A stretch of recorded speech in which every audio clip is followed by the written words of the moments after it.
to hallucinate this, on that basis. Switch off your mobile phones. That also applies to members.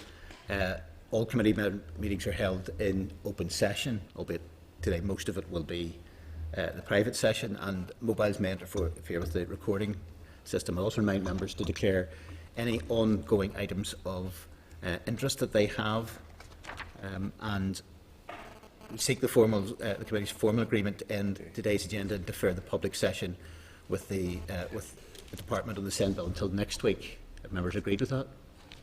Okay. Yeah. Okay. Apologies. Does anybody have any apologies? I think we flashed them. I appreciate there may be a couple of members that will be late, but don't know if anybody is. Expecting down at some stage, Okay. I think. In terms of Chair's business, also very brief, I'd like to formally thank Ross Hussey for his service to the Education Committee and welcome Danny Kennedy, who has big shoes to fill. In fact, yeah, as if this was a pantomime, Danny, which some say it is in that regard, you're entering directly on cue. I'd just like to welcome you formally to the committee. You have big shoes and possibly a big seat to fill, replacing Ross in the committee. But you're very welcome to the committee. I think you're former vice chair, was it? Of the former chair in a previous life and mandate. So okay, we managed to rebuild in life after that. That's right. Well, we should all be on our toes appropriately in that regard. Okay, members, I'll refer you to the draft minutes, which are at page 6 of your electronic meeting pack, and seek agreement that the minutes are a complete and accurate record. If members can agree that. Agreed. Yeah. Okay. Matters arising. First of all, to the SEND bill response from the ad hoc committee on Public Services Ombudsman's bill. There's a cover note at page 12 which the clerk has drafted, and there's a response from the ad hoc committee at page 16 which largely indicates that the Northern Ireland Public Services Ombudsperson would provide an additional route for complaints only when all existing avenues have been exhausted. I don't know if there's a great deal more that we can do than note that, but does anybody have anything else they want to add in connection with that? Okay, well, if you note that. The other issue then is on the issue of child sexual exploitation. And again, there's a clerk's cover note in connection with that.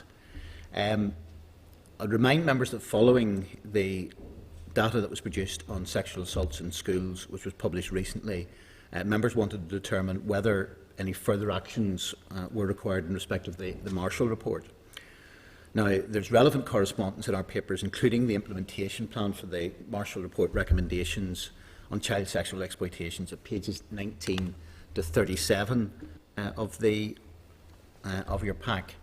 The Department argues it's taken actions in line with the Marshall report recommendations, for example, the issuing of new relationship and sexuality education guidance in schools, availability of e-safety zone materials via C2K and the NSPCC Preventative Education Programme, and also refers to responsibilities.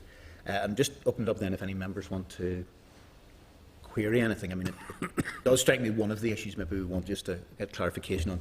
They've obviously mentioned for example, the preventative education programme. I think my understanding is that's only in a limited number of schools. It's like 90 schools? 90 schools in that regard.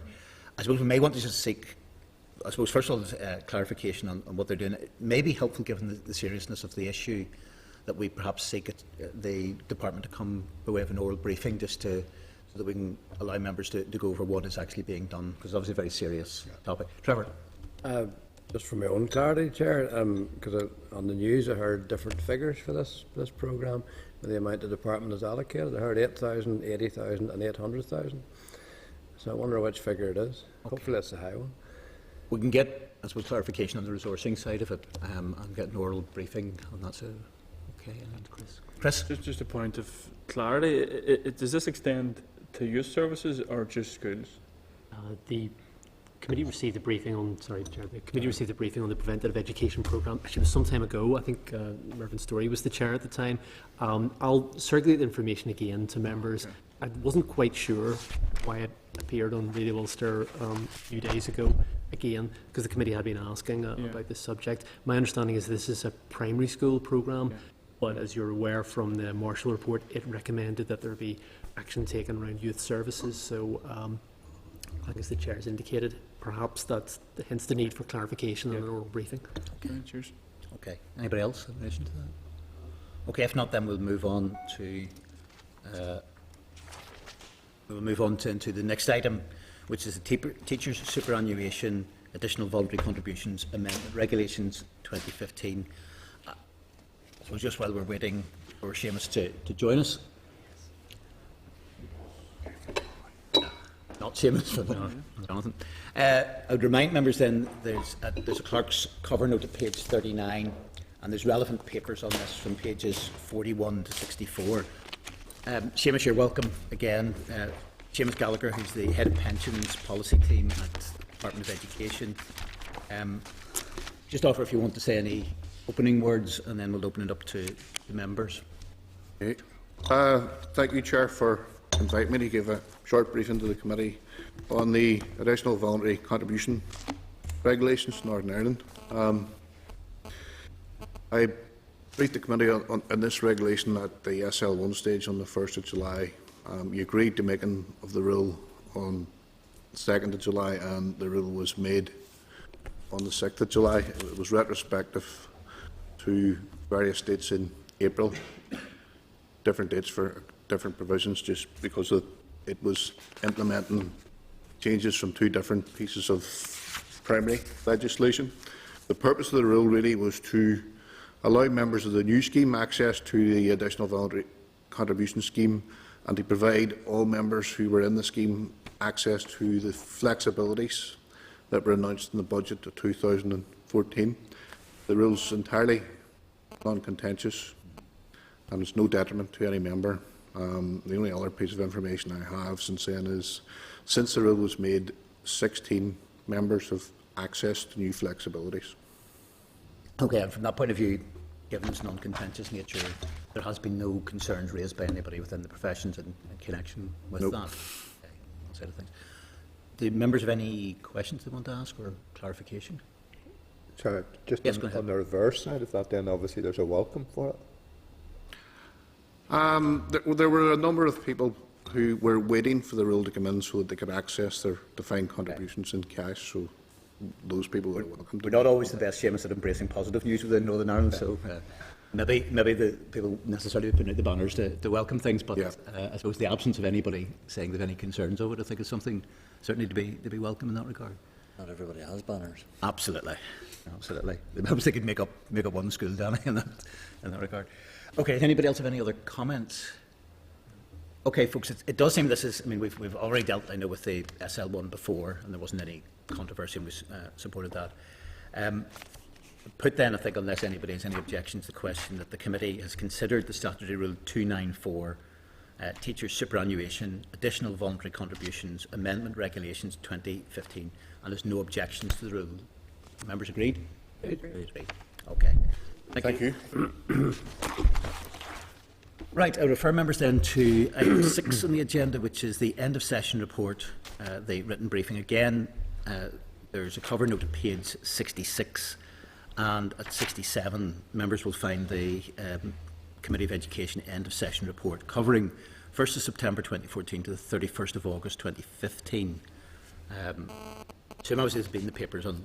Take it that everybody has read this thoroughly, and can I ask members, have you any final changes or corrections you want to make to this? If not, can I ask members, are you willing to approve the end of session report? Yeah. Okay. Okay, that concludes that item. Obviously, then we're going to move into the main item of business, which is the informal consideration allows to tease out issues as regards the SEND bill. And as we did last week, I'd ask then agreement to move into private session. Danny, do you want that just before? Mr. Chairman, Yep. thank you for your welcome at the outset of the meeting. I just wondered, take the advice perhaps of the clerk and yourself. I serve as a member of Board of Governors at 2 schools, Bestford Primary School and Newry High School. Are there any other requirements in terms of declarations of interest that need to be made so that they're permanently on the books rather than have to repeat it every time, or is that Generally Also, okay. perhaps the clerk doesn't. Well, Chair, the advice to members is they should actually talk to the Clerk of Standards and Privileges, Paul Gill, who will be very expert in Well, these that's- matters, and but he will that- advise. That's already recorded, but just for Yeah. the benefit of the committee at the outset. I think what Paul would probably advise is that members should declare often, regularly and often, their interest, and you'll find that members will, just as you've indicate that they are members of boards of governors at various times. So they should declare regularly, and we are happy to record. And my wife is employed as a teacher as well. Okay, from that point of view, and maybe just for the sake of completeness, then I think a number of us would have involvement with different schools on it. So I declare, as per the members' interest, on the Chair Board of Governors at 3 schools, none of which are special schools, but all mainstream primary schools in that regard. I don't know if anybody else wants to make any further declarations beyond what's already in the public domain. Board of Governors of a nursery school. 2 schools. 2 schools. Board of Governor, Corpus Christi College. Okay. Board of Governors of a primary school, and my wife teaches in Eotis. Okay. Well, is that all the interest declared? Then? My daughter is a classroom assistant. My children go to school. My grandson would like to be a teacher. I presume we're all admitting that at some stage all 9 committee members at least all went to school at some point, and that, but I'm not sure that necessarily would qualify as a particular relevant issue. I know some people at the time may query that of us. But, Sharon, you're causing mayhem. okay. Okay, folks, well then, members' agreement will move into private session. And obviously, in light of that, we've concluded the informal stage. We'll be starting then next week with the department in terms of the deliberation phase, and the opportunities, obviously a range of issues which we've looked at informally at this point on it, and we'll be coming back to those with, or I think we'll propose in terms of timing of next week at a later stage, sort of things. We'll move on then to the next item on the agenda, which is correspondence. Obviously, we'd previously agreed to hold off the department coming because we thought it would be, at best, going to be a very short time they would have with us. So we've held that off to next week. Correspondence, I refer to members. There's a number of items of correspondence at pages 214 to 342 in terms of correspondence. I was thinking actually, I mean, at one point just I realised I forgot to mention earlier. Perhaps we should have placed on record. I know a few of us were at. Obviously, previously having got the committee invitation, could we also write, I suppose, to Ross McVitie and make your mark, because obviously a number of us appeared at that event, and congratulate them on the organisation of that event. Turning back, I suppose, then to correspondence, there's a number of items just want to mention, and then I'll open it up to members if there's any other items they want to look at. First of all, I suppose in terms of timing, but Northern Ireland Human Rights Convention to attend the Strategic Plan consultation event, which is next week between Monday and Wednesday. One event on the Monday and then one on the Wednesday morning. Now, unfortunately, they seem to have picked times when either the Assembly is sitting or the Education Committee is sitting. But are there any members who'd be willing to go along to that? There's a general availability, if they could indicate at some stage to the clerk. Then this Friday, the GTC-NI, there's the lecture 2015, which is page 222, on Friday between 2:30 and 4 p.m. Professor Graham Donaldson will speak about performance in schools. Now, I know this Friday afternoon I'm not available. I don't know if any other, whether the Vice Chair or any other members would wish to fill in connection with that. A little bit short notice those as well, maybe. Chairperson's committee's content, if I'm able to, the clerk will attend, if that's... Absolutely, if member of staff in that regard. Okay, then at 9.5, consultation re the grading of GCSEs, which is 226. DE has undertaken a consultation on the grading changes with A to G potentially to be replaced by 8 to 1. The majority of respondents do not appear to be supportive, and the department has sought a response from the committee.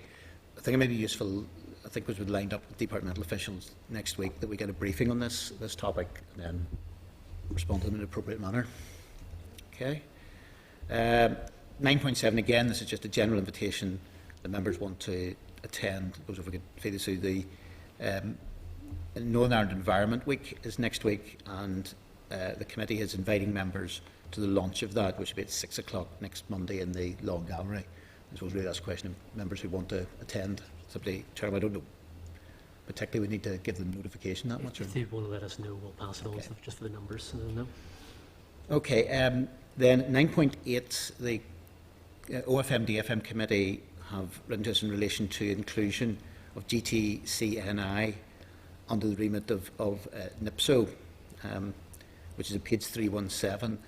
There's a copy of correspondence from the committee, OFM-DFM committee, to the Education Minister regarding a request from the GTCNI, the General Teachers Council, to be added to the list of authorities that will come under the remit of the new Northern Ireland Public Service Ombudsman. The Council indicates that it believes that the Ombudsman should have no responsibilities in respect of the registration of teachers. And I suppose it may be useful just to get a wee bit of clarity around that from GTCNI as to why he believes that. Members agreed? Okay. Right. Then the Education and Training Inspector at the disposal of records was at 322. There's correspondence from the Department on the disposal of records of school inspectors carried out by the Education and Training Inspectorate. The committee's query related to the disposal to the disposal schedule, which indicated that documents relating to moderation during a school inspection need not be retained beyond 6 months. The Department clarified that where there is a complaint within 12 weeks, the relevant information will be retained for 7 years. Now, I suppose we just want to see any reaction. I suppose one of the questions a little bit as to why, let's say, 12 weeks was picked as a particular time frame. But any comments, Trevor? We had a wider discussion, didn't we, about retention of records generally, and the time period seems to stretch from 6 months to 60 years. 100 years. 100 years, yeah. I've tried to read Russell's letter. I can't make head or tail of it, so better try harder.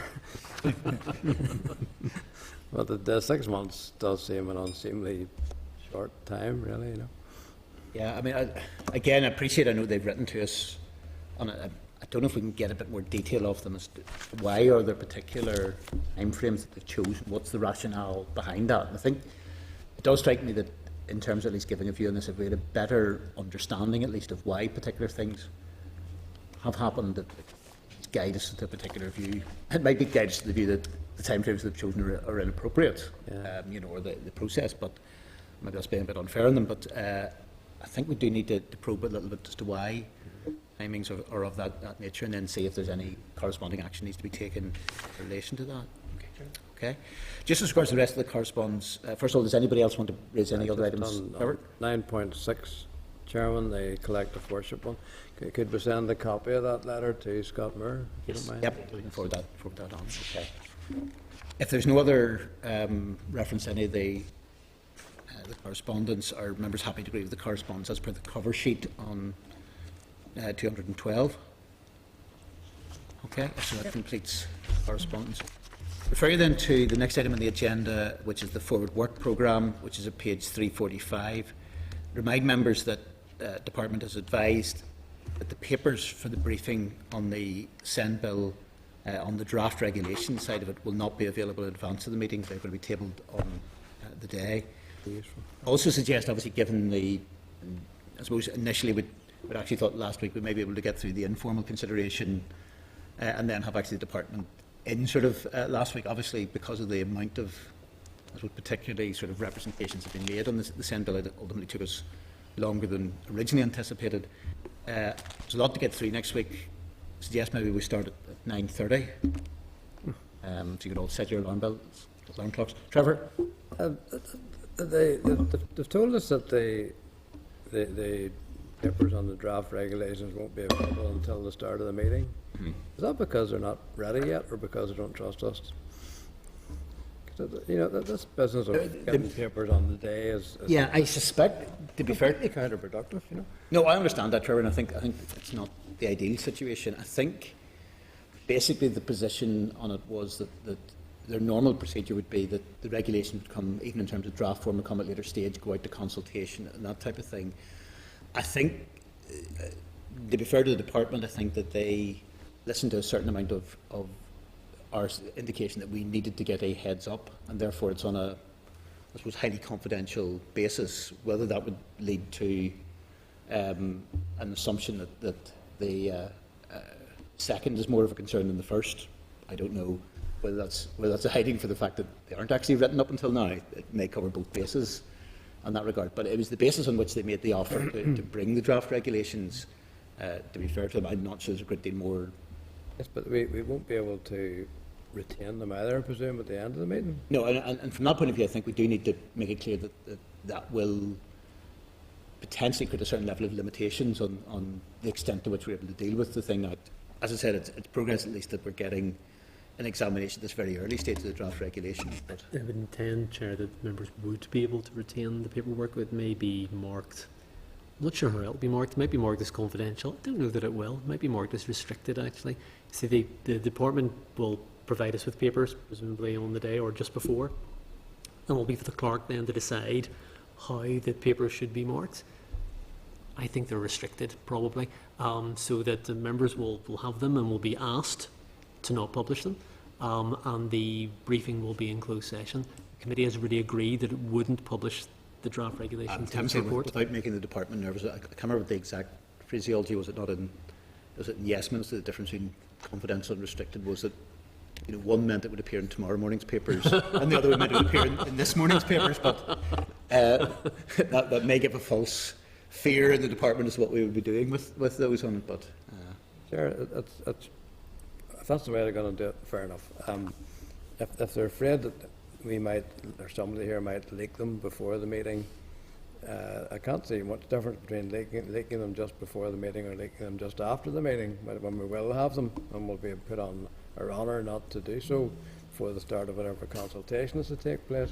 Point is, it informs our discussion. How many times have we referred to the regulations in the last month?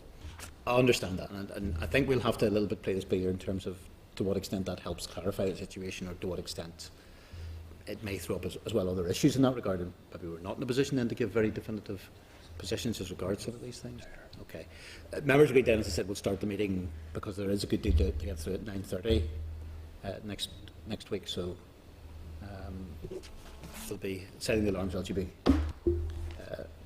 Staff will then be making you phone calls at home as a sort of wake-up call. Okay, just also in regards to the forward work programme, we're also due another issue. Obviously, it's been ongoing for some time, and we did have, I think, one briefing, I think sort of prior to the summer recess. We're scheduled to receive an oral briefing from Home Education Northern Ireland on Wednesday, the 11th of November, at on that particular bit.